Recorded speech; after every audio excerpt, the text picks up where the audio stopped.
The biggest unanswered questions about Xbox's next-gen consoles, written by Jez Corden about 9 hours ago when he published this article, is creating a buzz because he points out a few things here that ties into Xbox and their intention to bring the PC storefronts to the Xbox ecosystem, and even the hypothesis that it might make its way to the Xbox console. I've seen some comments here asking me and saying, hey, what do you think this is going to look like? How do you think this is going to fly? Where do you think this is going to go? And to be very honest, I'm not certain exactly what Xbox is going to do with all of this. If you ask me, what I would recommend they do is that they go ahead and open the whole darn thing.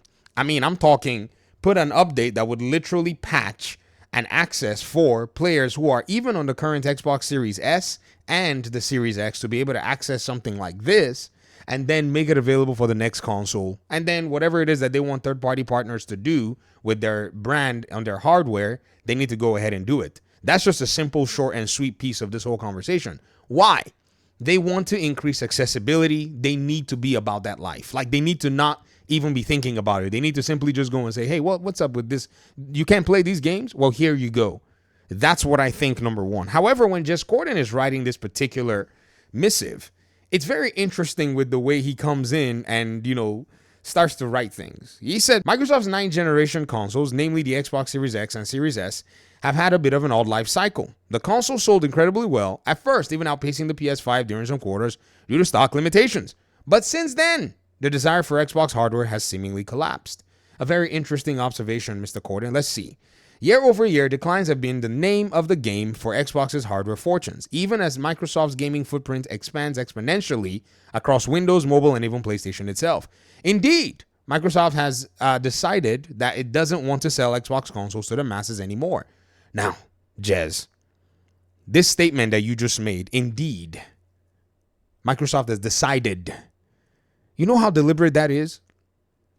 That you actually wrote that Microsoft had deliberated to not make money? Come on now.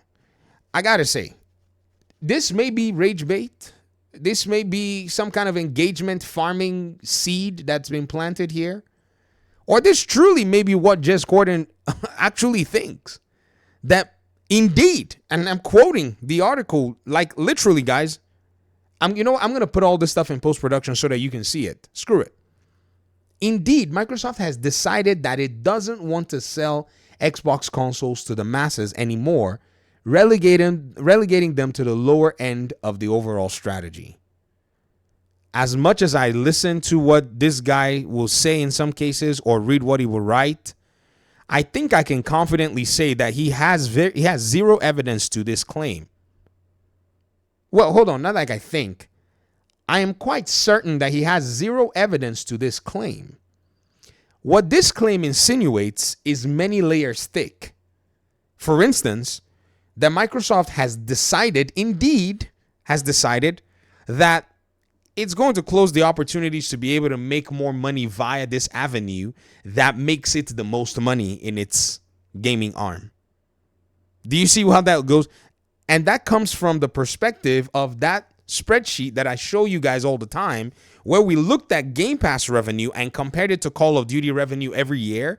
And Game Pass is over 2x what Call of Duty is making and is projected to be going to 3, maybe even 4x of what Call of Duty makes. So why would Xbox stomp upon the thing that is making them the most money when they can just push foot to pedal to metal, and go out there and make more money on the thing that is already making them money? Because there is a select audience of people who want to game on console. If Jez Corden read that subreddit thread of these people that were jealous about, according to them, remember that thread? Is anybody extremely jealous about the difference in quality between Game Pass and PS Plus? Right? Do y'all remember that opinion piece that had over 600 replies where people were saying, yeah, I have a Series S, man, and I've been using it more than my Xbox, my PlayStation 5. Some people saying I got a Series S. One writer said, man, I've been using a Series S. I think I might just go for the Series X. So why would Xbox not want to sell those things that these people are looking at and seeing the differential? That's already where I think we probably need to just walk away from the article, because if at this point Jess Corden is still saying stuff like this and reporting on the industry, it must be perplexing for him to have to live in this mental gymnastics world. And with all due respect, this is crazy that they don't want to sell the thing that is making them money while they're going to make more of the thing, aka the next generation console, of which you are writing about, that they want to add Steam to. What the heck did I just read? I'm just like, you know what I mean? Like, I can't. All right.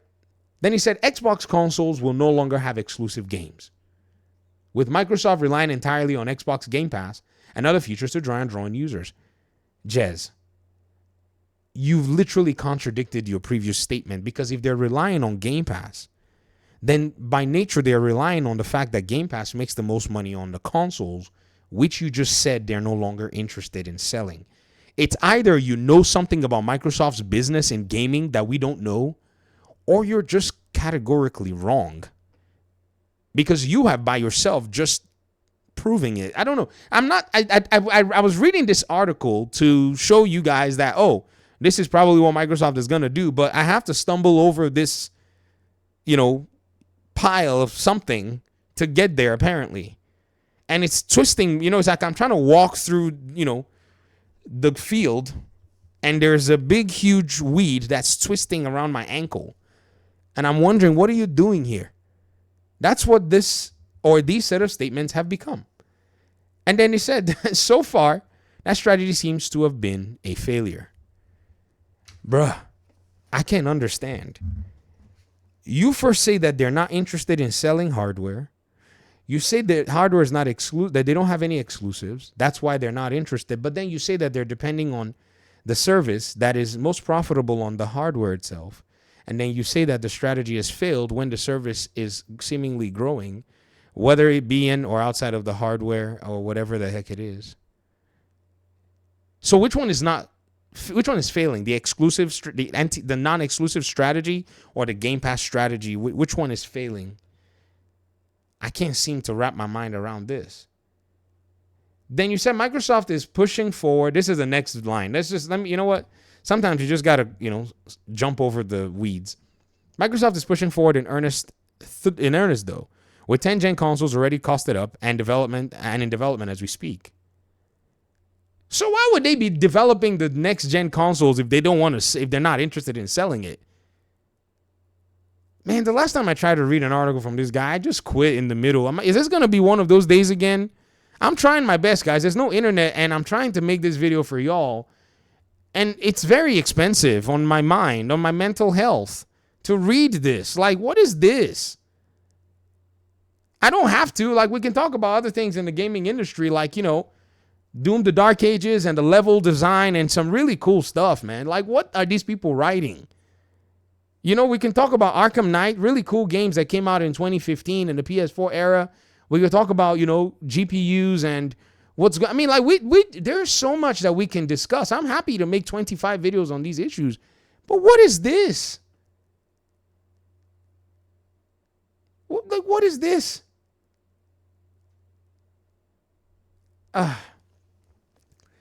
Anyways, I'm going to try. In my previous reporting, I'm expecting an Xbox Series X high-end successor and something more akin to a Nintendo Switch handheld style, with the ability to take at least some of your Xbox games on the go. There are so many other rumors and unanswered questions, though, as we head towards our reported expected launch window of 2027.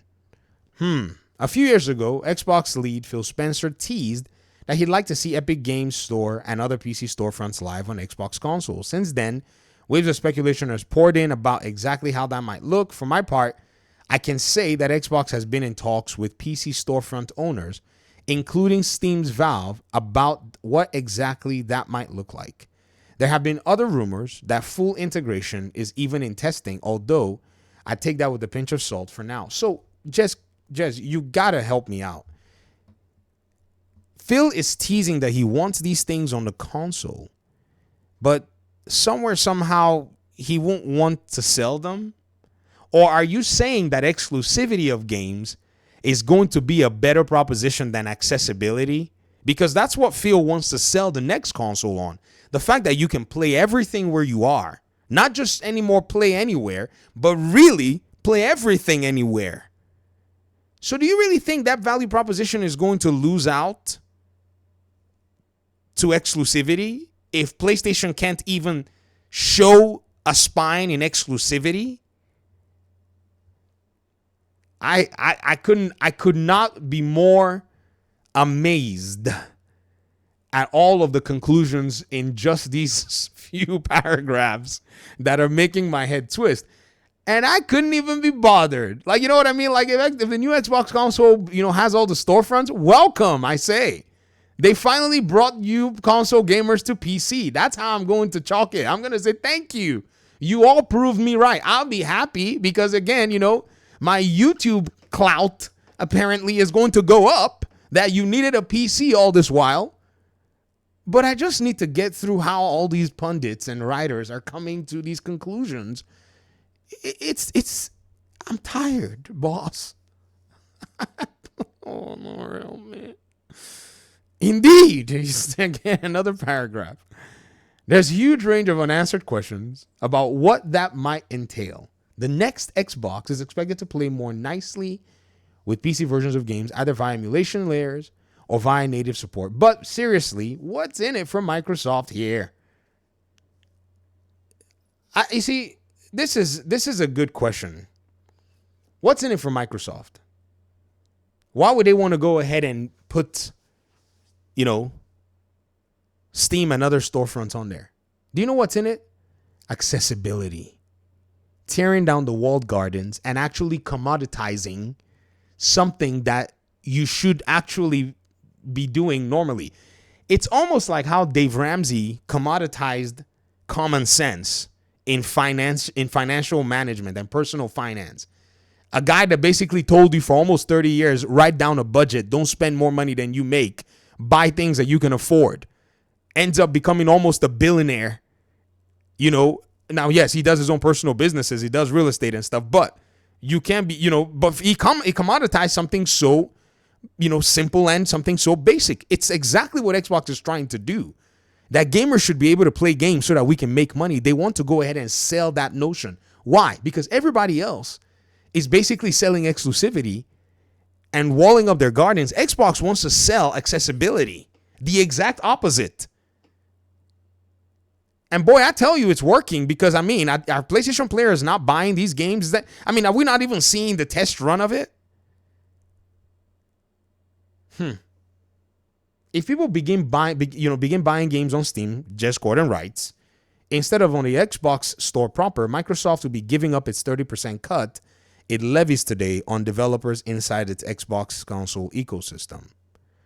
Then Jez writes this: if I'm a developer and I can target Xbox via Steam without having to engage with Microsoft's notoriously strict authentication process, why would I even bother making an Xbox store listing? How can Microsoft ensure developers maintain support for Xbox in that universe? All right, Jez, you're a writer. Why don't you go ahead and pay for a small game? Do an experiment, Jez. Make a Tetris-like game, okay? Try it out. Make a Tetris-like game, a side scroller, and then when you're done, ask that question again and see how ridiculous it sounds after money has actually left your wallet. I've been paying money to build a prototype, right? I have my accounts in order. When it comes down to time to actually give account and show it, you'll see how much money I've spent in trying to do this stuff.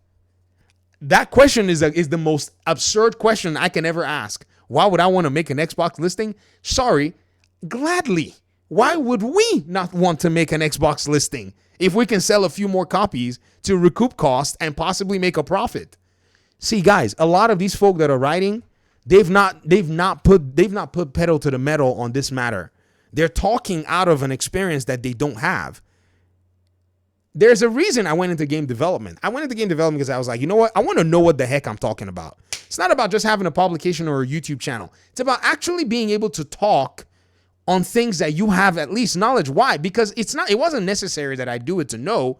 It's just that game development is a very secretive thing. Everybody is putting everything under a shroud of secrecy. So what did I do? I went the indie route. started getting a hold of developers left and right, people who've worked on different projects, some projects that they can't tell me about, some projects in some companies, maybe as a contractor, maybe as somebody who came in for, little bit of, commissioned work and here and there, and getting a sense of what gaming is about, figuring everything. And the costs are insane. Insane. In fact, in some cases, they'd have to be like, man, there's no way you can afford my, you can't. Some developers have told me you cannot afford my services for this thing you want to do. This is how much I'm going to charge you. Why? Because I did a project like this, and when they wrote the check and I saw the check, there's no way I can recommend that you spend that kind of money. Hence, go back and cut down your vision and then come back and talk to me.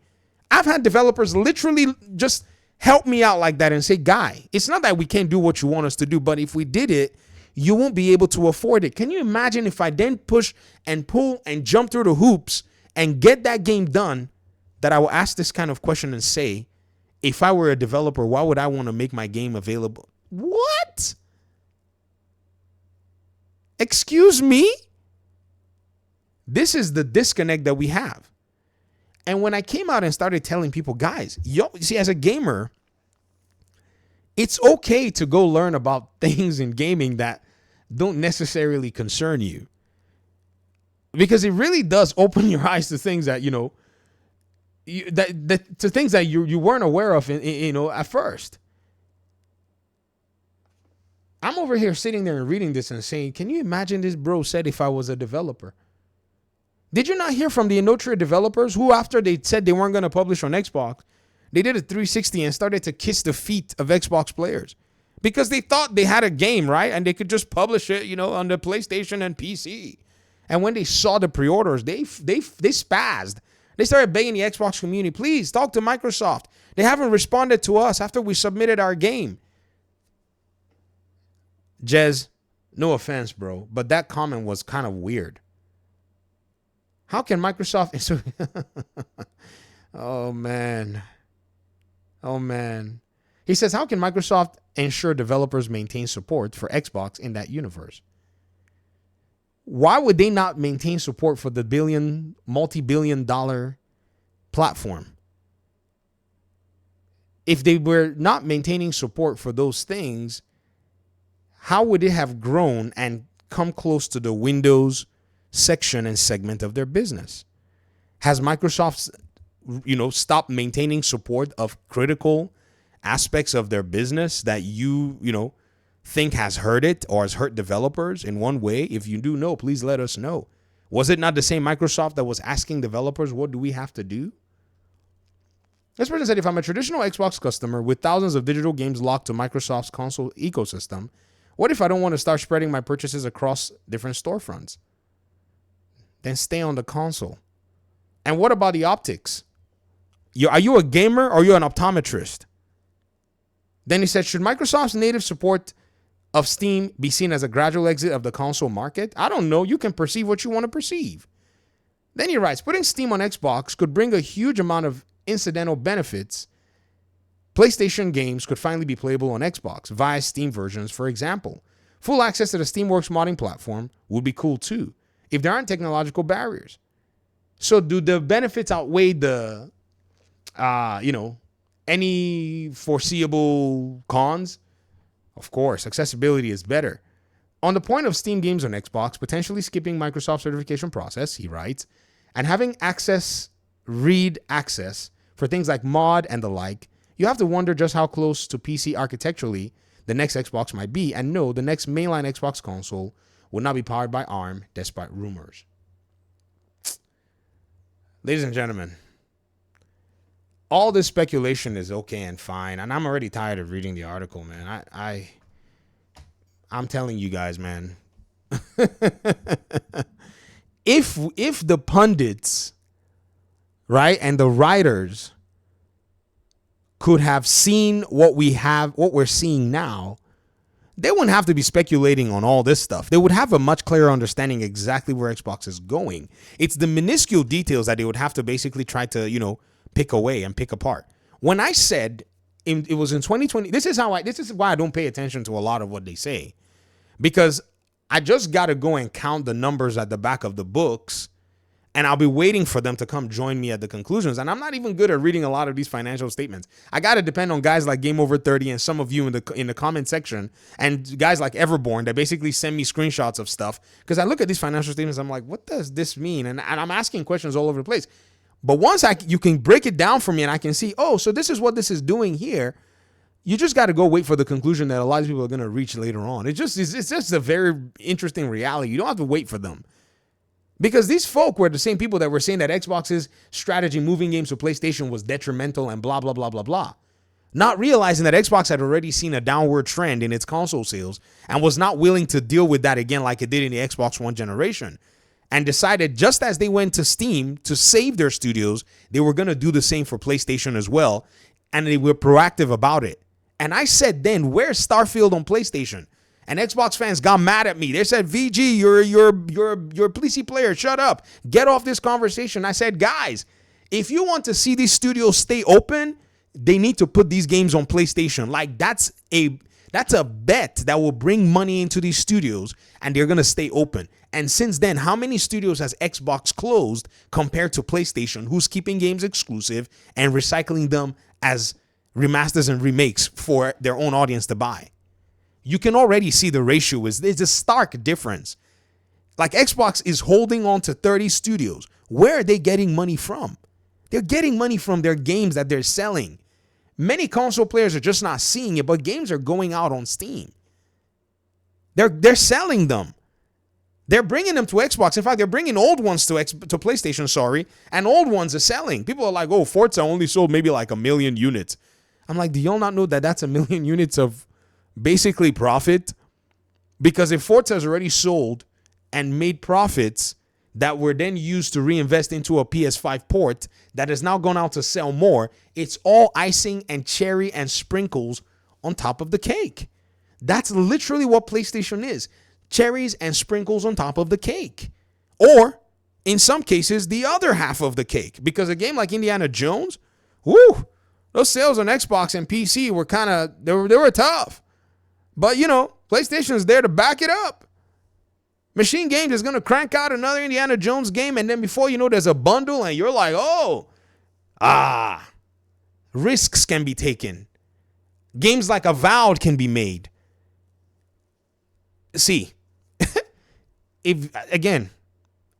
let's all just sit back and relax and just wait. See how Xbox is going to sort out the little details of this. But as for someone who plays on the Xbox ecosystem, you need not be worried. You need to be worried about your backlog. I'm telling you, you should not be bothering with all of these little details. I cannot stress and emphasize how much these details are so minuscule compared to your backlog. Trust me, I play on PC. There's backlog everywhere, and some of your backlog has now bled into our backlog on PC. That's coming from Microsoft and Xbox gaming division. You guys are causing a problem for us. We can't get through our old games fast enough to get to y'all's new games. That's the problem that we should be dealing with. This is what I'm telling y'all. Right? Xbox has come to create this massive publisher problem where there's games everywhere. We were already, swimming in games. Now it's like, the water level is rising. You don't have time to read these articles. I'm sorry. I'm telling you. I may be a little facetious or, sarcastic in some, some little corner, but this is the reality. Play these games, jam out to them. By the time you say, okay, man, I've already knocked out a chunk of my backlog. What's going on this next, stinking console eco? They would have sorted it out. Is this Steam you want? Really? You want Steam now? Okay, well, they'll sort it out if you want Steam. I mean, is it PlayStation games you want? Which ones? They're not making them fast enough anymore these days. Right? This is such a mess, the way they write these things. We'll let Xbox sort it out. You can read the article on your own. Thank you for indulging me and listening to me complain because, man, that's a lot of what this stuff inspires, man. I just can't imagine. I don't know. Maybe I'm just a noob. Maybe I just don't know any other way to address this stuff, and this is how I know how to do it. Peace out.